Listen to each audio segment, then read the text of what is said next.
simbolismo. Si ustedes asocian la estrella de David, es la conocida como estrella de 6 puntas. Está formada por 2 triángulos, uno que tiende hacia arriba y uno que tiende hacia abajo. Simbólicamente, a nivel esotérico, estamos refiriendo la unión de lo divino, que es la estrella que va hacia abajo, con lo humano. Es decir, es el momento en que confluye lo humano y lo divino con lo divino y lo humano. Entonces, lo humano ascendiendo hacia Dios y Dios descendiendo hacia el hombre. Ese es el significado esotérico que tiene la estrella de David.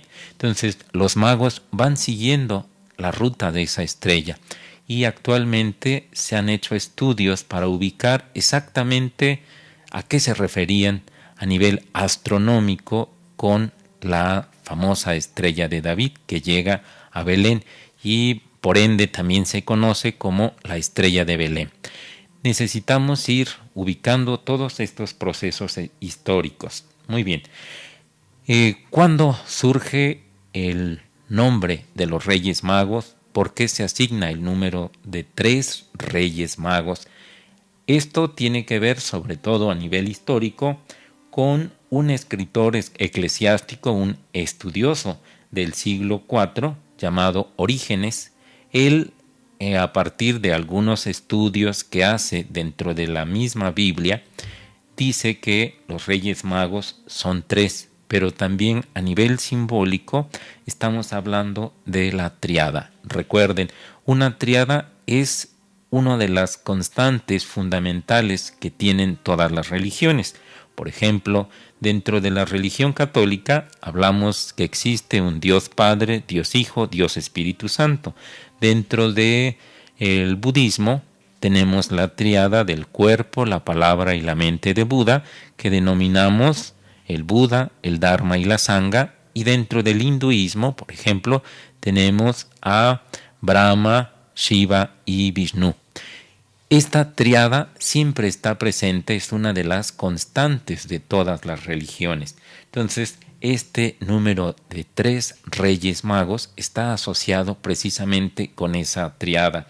Y dentro de algunas tradiciones se habla, por ejemplo, de la naturaleza humana, la naturaleza emocional y la naturaleza divina.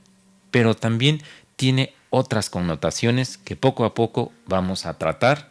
Digo tratar y lo digo con toda claridad para que no caiga en la idea de que voy o tengo la capacidad para decirlo y connotarlo tal como deben ser las cosas. Muy bien, entonces la palabra mago, magister, se asocia evidentemente con 3 culturas. Si ustedes recuerdan, uno de los magos viene en un camello, el otro en un caballo y el otro viene en un elefante.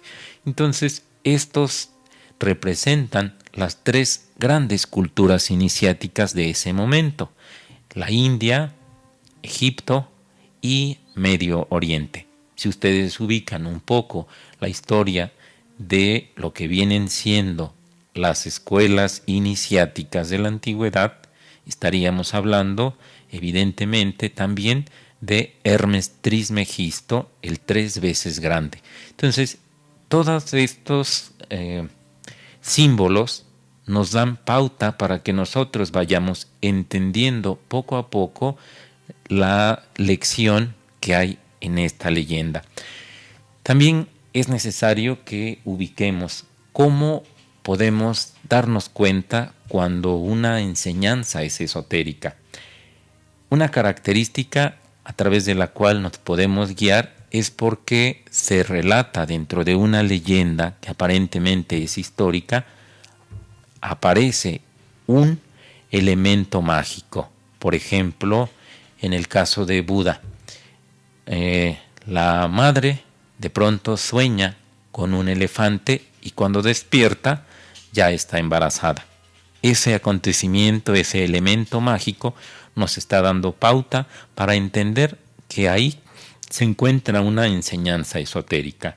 En el caso, por ejemplo, del nacimiento de Jesús, podemos darnos cuenta que evidentemente un ave no va a generar a un hijo dentro de el vientre de María. Esos son elementos claves que nos van a enseñar que ahí viene un punto esotérico que hay que tratar de dilucidar. Muy bien, entonces ahora son tres. Estamos hablando de la tríada de los grandes maestros o también la tríada de las grandes culturas iniciáticas. Las culturas iniciáticas sobre todo se van a caracterizar porque todas tienen elementos en común. Necesitamos ubicar estas partes. Muy bien, ahora se dice que a nivel histórico en el siglo V el Papa León I, conocido como el Papa Magno, establece que oficialmente se debe ubicar para toda la cultura cristiana el número de 3, es decir, son 3 Reyes Magos. Y es a mediados del siglo VI en la iglesia de San Apolinar Novo donde se le asignan nombres. Antes los Reyes Magos no tenían nombre, ni siquiera número. Entonces, repito, es a mediados del siglo VI cuando se les da el nombre de Melchor, Gaspar y Baltasar y se supone derivan del griego Apelicón, Amerin y Damascón, que tienen por supuesto también su equivalente en hebreo. Y según una leyenda histórica, los restos de los 3 Reyes Magos se encuentran en la Catedral de Colonia en Alemania. En otra tradición se dice que existen 12 Reyes Magos y si nosotros tomamos la numerología como un elemento esotérico, podríamos ubicar el 12 es la suma del 1 más el 2 nos va a dar otra vez el número 3. Si conoces un poco de numerología, puedes estar entendiendo nuevamente la idea de la tríada. Es decir, recuerda, el 1 representa la unidad, el 2 la dualidad y para que se manifieste la materia que es el 4, evidentemente necesitamos la manifestación de esta tríada. El Dios Padre se manifiesta como dualidad. El día y la noche se separan las luces de las tinieblas y posteriormente, si nosotros ubicamos este punto dentro de las ciencias, estaríamos hablando de energía negativa, positiva y neutra. Entonces, este es un punto importante, el número. Entonces, el número de 12 Reyes Magos, a nivel numerológico, estaríamos hablando nuevamente de 3 reyes. Ahora, también hay una interpretación muy interesante que narra un autor denominado Marco Polo y en su libro El Millón dice: los 3 reyes de la comarca se pusieron de viaje para adorar a un profeta recién nacido y llevarle 3 ofrendas, oro, incienso y mirra. Si el profeta tomaba el oro, era rey terreno, si tomaba el incienso, era un dios, y si tomaba la mirra, era un médico.